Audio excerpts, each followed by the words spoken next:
O vídeo de hoje é a volta dos que não foram. Vamos falar sobre ilustração isométrica.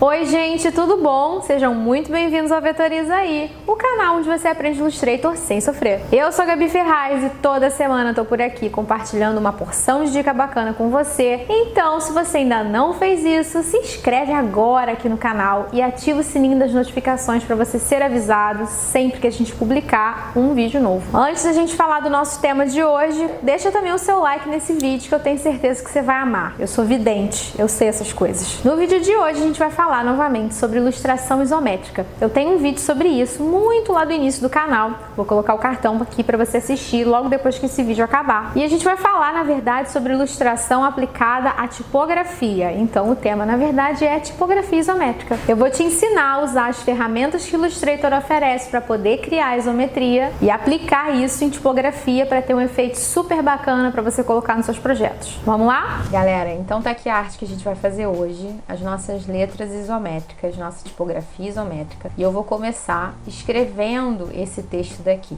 Eu vou vir aqui, vou selecionar a ferramenta de texto, vou dar um clique aqui na prancheta e vou escrever a minha palavra. Ela vai vir aqui bem pequenininha, mas a gente vai colocá-la de um tamanho bacana, então eu vou selecionar. Eu primeiro redimensionei ela, né, na mão, mas a gente pode vir aqui e tanto trocar a fonte, né? Eu vou trocar para futura. Depois a gente pode aumentar isso daqui conforme a gente for aplicando o efeito. O próximo passo é vir aqui em objeto.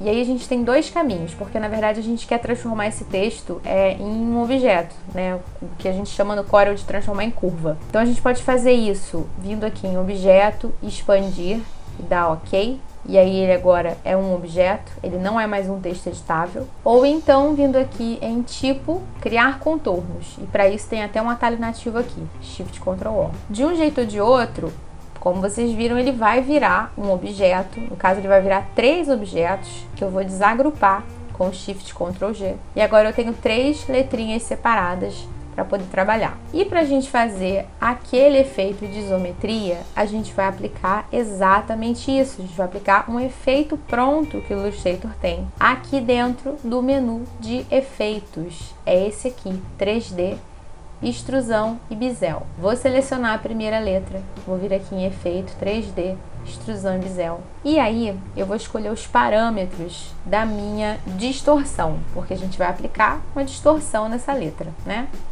Eu vou vir aqui nesse menu de posição e vou escolher o isométrico à direita. Isso aqui significa o O, a face do O, vai ficar virada para a direita, da mesma maneira que essa face azul desse cubo aqui está se comportando, tá vendo? Se eu trocar para isométrico à esquerda, ele vai virar para o outro lado, ele vai rebater.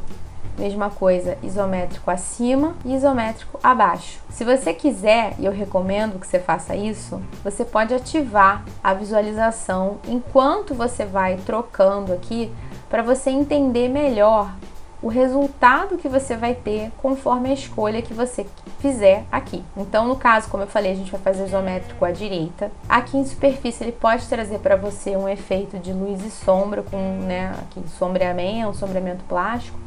No caso, eu quero sem sombreamento. E aqui em profundidade da extrusão, você vai determinar o quanto ele vai ser distorcido, o quanto ele vai ser projetado. Então, por exemplo, eu tô com 50, se eu vier aqui colocar 200, tá vendo como ele aumentou a projeção dessa letra? Então é aqui que você determina o tamanho disso daqui, tá? Dessa projeção aqui. Para essa letra aqui eu vou trabalhar com tamanho de 60 e eu vou manter esse mesmo tamanho. É importante você memorizar esse número para você manter nas outras letras que a gente for fazer, tá? Então eu vou dar OK e agora vou fazer o B. Se você se lembra, eu projetei cada uma para um lado para ficar mais interessante. Então essa aqui a gente projetou para a direita, essa daqui a gente vai projetar para cima. Vou voltar aqui. Se você vier aqui em efeito, você tem aqui os últimos efeitos que foram usados. Então, se eu vier aqui em aplicar extrusão e bisel, ele simplesmente vai aplicar o último efeito que eu fiz, que foi o isométrico à direita.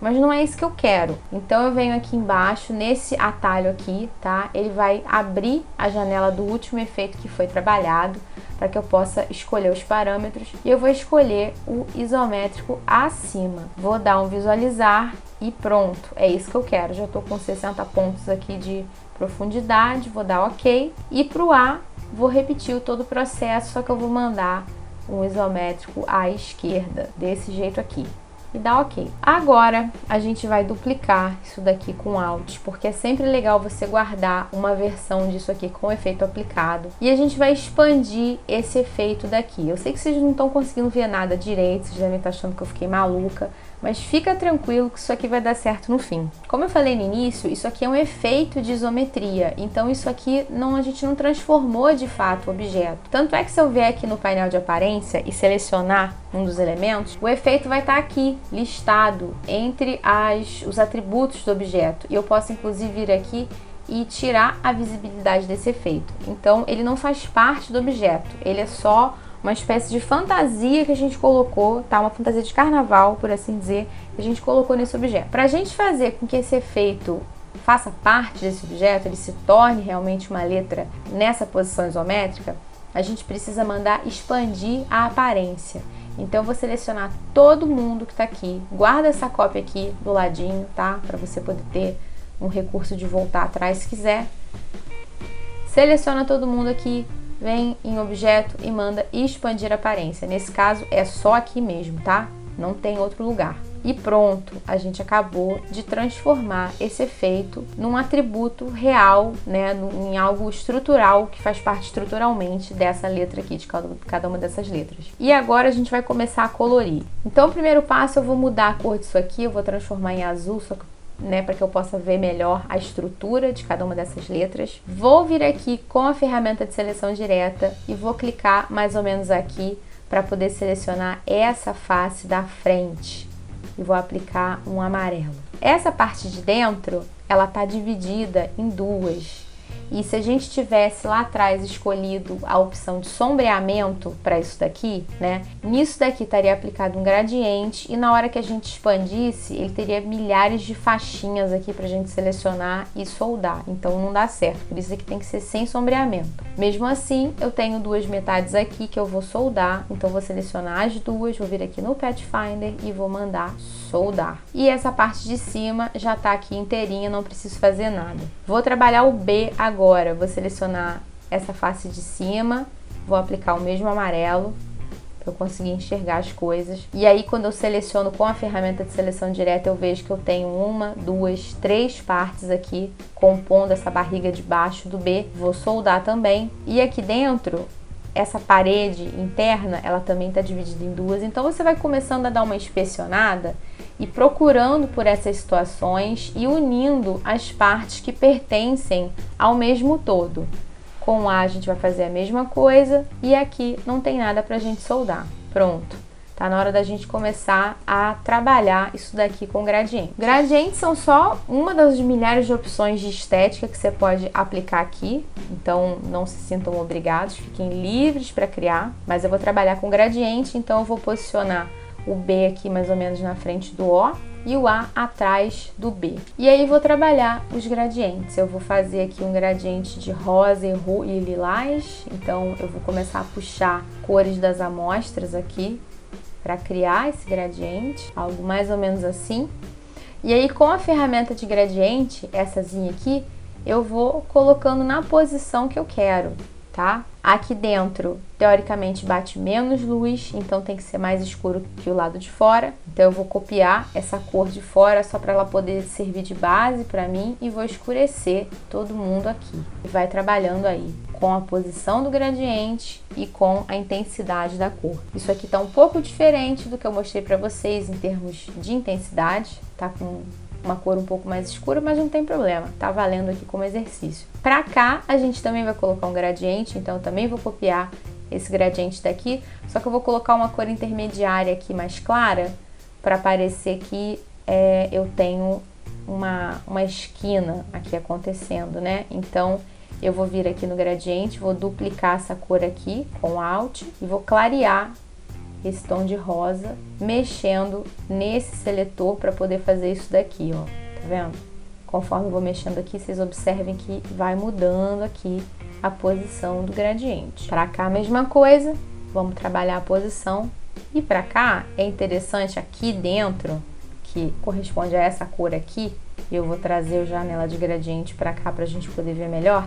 Essa cor aqui de dentro corresponde a essa, então eu posso vir aqui e escurecer bem, porque eu tô entendendo que aqui dentro do B, na bundinha aqui do B, não vai entrar quase luz, então a gente pode escurecer bem. E aqui dentro a mesma coisa, você vai trabalhando com os gradientes, levando em consideração onde você entende que bate menos luz, onde bate mais, e por aí vai. Pronto! Agora a gente vai trabalhar a face amarelada também com o gradiente.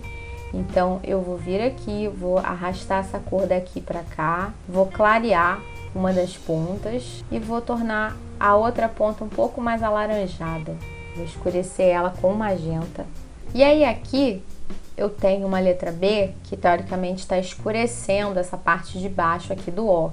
Então a gente vai explorar isso daqui. Você pode colocar um laranja bem mais escuro e puxar com a ferramenta gradiente daqui para cá, dando a entender que isso aqui tá sendo meio encoberto aqui pelo B, tá? E com tudo isso você ajeita com a ferramenta gradiente aí, desse jeito aqui assim. Mesma coisa a gente vai fazer pro B. O B teoricamente está pegando bastante luz, então eu vou trabalhar só com tons de amarelo, não vou trabalhar tanto com laranja. E a gente vai fazer a mesma coisa que a gente fez pro O aqui no A. Então vou copiar com conta-gotas e vou ajeitar a posição aqui, algo mais ou menos assim. Agora a gente vai terminar criando aquela sombrinha que eu fiz, uma sombrinha projetada saindo aqui das letras. Tem vários jeitos de fazer isso, eu vou fazer do jeito que eu considero mais preguiçoso, porque, né, a preguiça às vezes é um fator que faz parte da nossa vida. Então eu vou criar um retângulo mais ou menos da largura visual aqui da letra, né? Vou vir aqui em efeito, extrusão e bisel e vou mandar isométrico acima, sem nenhuma extrusão, porque eu quero só uma coisa chapada, tá? Sem profundidade e sem sombreamento. E vou dar OK. Vou mandar expandir, vou chegar aqui perto e aí é legal você ativar as guias inteligentes com Ctrl U e vou posicionar isso aqui redimensionando para que ele fique da largura aqui da minha letra, tá?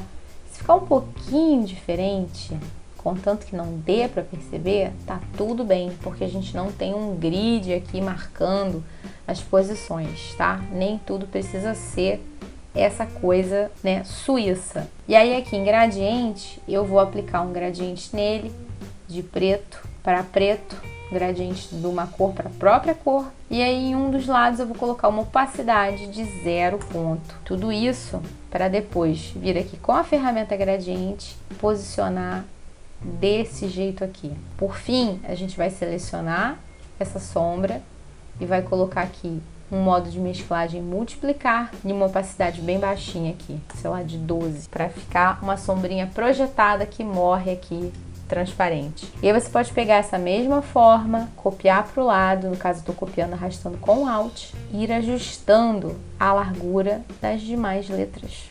Desse jeito que eu tô fazendo aqui. Bem simples, bem fácil, tá? Só não pode vir aqui, por exemplo, e fazer assim, ó, tá vendo? Porque aí você vai quebrar com o paralelismo aqui das linhas. Então tem que ser tudo paralelo direitinho, redimensiona aí proporcionalmente para dar certo. E por último a gente vai fazer a mesma coisa com o A. E pronto, tá aqui o nosso conjunto de letras isométricas. Tem várias referências bacanas dessa estética que você pode procurar. Tem gente que faz coisas parecidas com o trabalho do Escher, com formas impossíveis. E se você usar essa dica, compartilhe usando a hashtag Vetorizaí pra gente poder publicar no perfil do Instagram Vetorizaí e nos nossos stories. E foi isso. O que você achou dessa dica? Você gostou? Deixa um comentário aqui pra mim. Se você curtiu, convida todo mundo pra se inscrever aqui no canal, porque eu tô falando muito sobre isso. A gente tem um sorteio super importante pra rolar. A gente tem uma meta pra bater de 20 mil inscritos até o dia 31 de julho. Se a gente atingir essa marca, a gente vai fazer o sorteio de uma tablet aqui no canal. Eu anunciei esse sorteio sorteio no vídeo sobre tablet, que eu também tô colocando aqui para você assistir. Então ajuda a gente a chegar nesse número super importante. Compartilha com todo mundo que você conhece esse vídeo e se inscreve você também se você ainda não fez isso. As inscrições para você participar do sorteio estão aqui na descrição e a gente segue aqui cruzando os dedos. Eu vou ficando por aqui. Um beijo e até a próxima.